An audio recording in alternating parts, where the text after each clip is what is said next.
Hi అండి. అందరికీ నమస్కారం. అందరూ బాగున్నారండి? మీరందరూ కూడా బాగుండాలనేసి మనస్ఫూర్తిగా అయితే కోరుకుంటున్నానండి. ఇక ఇవాల్టి ఈ వ్లాగ్ వచ్చేసి సాటర్డే ఈవినింగ్ అండి. నేను మార్నింగ్ వీడియోని పోస్ట్ చేశాను కదా, నేను పూజ చేసుకొని మార్నింగ్ ఏం చేశానన్నది వీడియోని అయితే పోస్ట్ చేశాను. చూడని వాళ్ళు ఉంటే చూసేయండి. ఇక ఇది ఈవినింగ్ వ్లాగ్ అండి. ఇక నేను ఈవినింగ్కి గిన్నెలు రుద్దుతాను కదా అండి, మార్నింగ్ రుద్దిని అన్నీ కూడా స్టాండ్లో ఉంటే అవన్నీ కూడా సర్దేసుకున్నానండి. సర్దేసి ఇల్లు మొత్తం కూడా క్లీన్ చేసేసుకుంటున్నాను. ఎందుకంటే మళ్ళీ ఈవినింగ్ కూడా పూజ చేయాలి కనుక నేను 6కి అలా ఇల్లు మొత్తం కూడా క్లీన్ అయితే చేసుకుంటున్నానండి. ఇలా ఊడ్చిన తర్వాత ఒకసారి మాప్ పెట్టేసుకోవచ్చులే అనేసి ఇలా క్లీన్ అయితే చేస్తున్నాను. ఇక ఇల్లు మొత్తం ఊడ్చడం అయిపోయిన తర్వాత నేను మధ్యాహ్నం టైంలో ఖాళీగా ఉన్నప్పుడు వెజిటేబుల్స్ ఏమైనా ఉంటే కట్ చేసుకుంటానని చెప్పాను కదా. ఇక ఈవినింగ్కి దొండకాయ కర్రీ చేద్దామనేసి కట్ చేసి అయితే పెట్టేశాను. మాకు ఇల్లు ఊడ్చడానికి చాలా సమయం అయితే పడుతుందండి. 3 రూమ్స్ ఉన్నాయి కదా, 3 రూమ్స్ అలాగే ఇంటి ముందు బారుగా వరండా అయితే ఉంటుంది. అది మొత్తం కూడా ఊడ్చుకోవటానికి చాలా సమయమే పడుతుందండి. పిల్లలైతే క్యారెట్స్ తినేసి ఎక్కడ పడితే అక్కడే వేశారు. అలా రోజు మొత్తం కూడా సర్దనివి అన్నీ సర్దటమే సరిపోతుందండి. ఇక ఈ క్లీనింగ్ సెక్షన్ అయిపోయిన తర్వాత ఈవినింగ్ ఉన్న గిన్నెలన్నీ కూడా తోమేసుకున్నానండి. తర్వాత నేను ఇక వంట చేయాలి కదా ఈవినింగ్ కోసం అనేసి ఇక దొండకాయ కర్రీని అయితే చేస్తున్నాను. దొండకాయ కర్రీకి ఆనియన్స్ అయితే కట్ చేస్తున్నానండి. ఈరోజు నేను ఫాస్టింగ్ ఉంటాను కనుక చాలా నీరసంగా అయితే ఉందండి.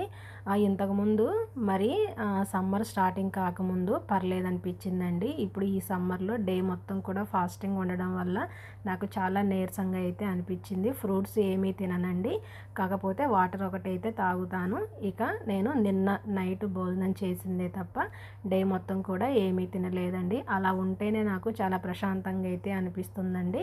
మీరు ఎలా ఫాస్టింగ్ ఉంటారో నాకు కామెంట్ సెక్షన్లో కామెంట్ చేయండి. నేనైతే డే మొత్తం కూడా ఏమీ తినకోకుండా ఈవినింగ్ మళ్ళీ స్నానం చేసి పూజ చేసిన తర్వాతనే నేను భోజనం అయితే చేస్తాను ఫ్రెండ్స్. మీరు సేమ్ నాలాగే ఫాస్టింగ్ ఉంటారా, లేదా కొద్దిమంది ఆఫ్టర్నూన్ తింటారండి. మార్నింగ్ పూజ చేసుకొని ఆఫ్టర్నూన్ లంచ్ చేసేసి ఇక నైట్ ఏమి తినకోకుండా ఉంటారు. నేనైతే ఎప్పుడూ కూడా డే మొత్తం కూడా తినకోకుండా ఓన్లీ నైట్ మాత్రమే ఈవినింగ్ పూజ చేసేసి నైట్ తినేస్తాను. నేను ఇలా ప్రతి సాటర్డే ఫాస్టింగ్ ఉండడం నాకు అలవాటే అండి. నేను ఒక 8 ఇయర్స్ నుంచి కూడా ఫాస్టింగ్ అయితే ఉంటున్నానండి. నాకు ఎప్పుడూ కూడా ఫాస్టింగ్ ఉంటేనే మంచిగా అనిపించేదండి. ఈ మంత్లో నేను ఒక 2 వీక్స్ అయితే ఉండలేదండి. ఎందుకంటే పెళ్ళిళ్ళు అవి ఉన్నాయి అనేసి ఫాస్టింగ్ అయితే లేను. అందుకనేసి ఇప్పుడు ఒక 1 మంత్ తర్వాత నేను ఫాస్టింగ్ ఉండడం వల్ల కొంచెం నీరసంగా అయితే అనిపించింది. మళ్ళీ అలవాటైతే ఏమీ కాదనేసి నేను మళ్ళీ స్టార్ట్ అయితే చేశాను. కానీ నేను ఫాస్టింగ్ ఉంటేనే చాలా బెటర్ అనిపించిందండి. నేను ఖచ్చితంగా ఇక నుంచి మళ్ళీ కూడా ఫాస్టింగ్ అనేది ఉండాలి. ఏ పెళ్ళిళ్ళు ఫంక్షన్స్ వచ్చినా కూడా ఆ రోజైనా తినకోకుండా ఉండాలనేసి అనుకుంటున్నాను. ఇంకా ఒక పక్క నేను కర్రీ చేస్తూనే బెండకాయలు కూడా ఉన్నాయండి. వాటిని కూడా కట్ చేసి అయితే పెట్టేసుకుంటున్నాను. తర్వాత రైస్ కడిగేసి కుక్కర్లో పెట్టేసి ఇలా స్టవ్ పై అయితే పెట్టేశానండి. ఒక పక్క కర్రీ అయితే ఉడుకుతూ ఉంది. అందులోనూ మేము నిన్న గుంటూరు వెళ్ళొచ్చాము కదండి. గుంటూరు వెళ్ళేసి వచ్చి ఇంట్లో పని మొత్తం చేసేసుకొని తెల్లారి ఇలా ఫాస్టింగ్ ఉండడం వల్ల కొంచెం నీరసం అయితే అనిపించిందండి.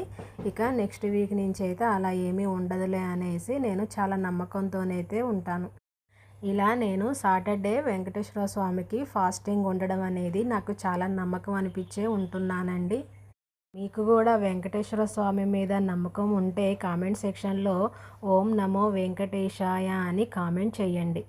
ఇక ఈ దొండకాయ కర్రీలో ఉప్పు పసుపు వేసి ఒకసారి కలుపుకొని ఫ్రై చేసుకోవాలండి.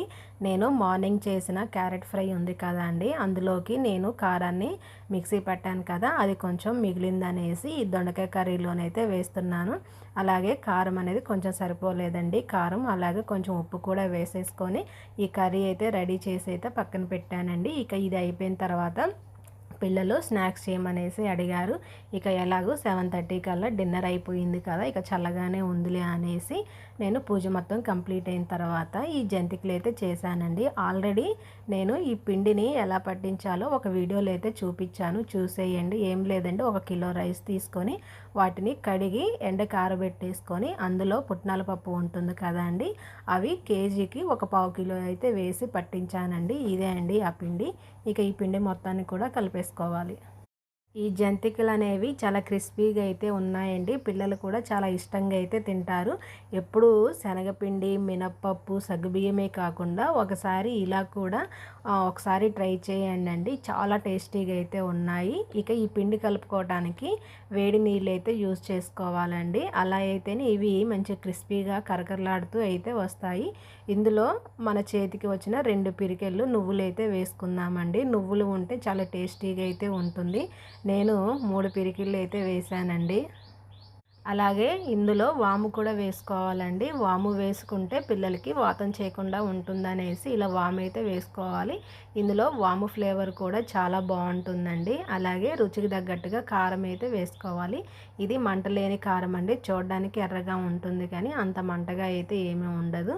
అలాగే ఇందులోకి టేస్ట్ తగ్గట్టుగా ఉప్పు అయితే వేసుకోవాలి. అలాగే పసుపు కూడా వేసుకుందామండి. ఇవన్నీ వేసిన తర్వాత ఇవన్నీ పిండిలో కలిసేలాగా బాగా అయితే కలుపుకోవాలి అండి. ఇలా ఈ పిండి మొత్తం కలుపుకున్న తర్వాత ఈ పిండిలోకి కొద్దిగా ఒక 3 టీ స్పూన్లు నెయ్యి అయితే వేసుకోవాలండి. నెయ్యి వేసుకోవడం ద్వారా కూడా చాలా ఇవి క్రిస్పీగా అయితే వస్తాయి. ఇక నెయ్యి వేయడం అయిపోయిన తర్వాత ఈ పిండి మొత్తం కూడా నెయ్యి కలిసేలాగా బాగా అయితే కలుపుకోవాలి అండి. ఇలా పిండి కలిపేసుకున్న తర్వాత మనం ఈ పిండిలోకి వేడి వాటర్ని అయితే వేసుకొని పిండి కలుపుకోవాలండి.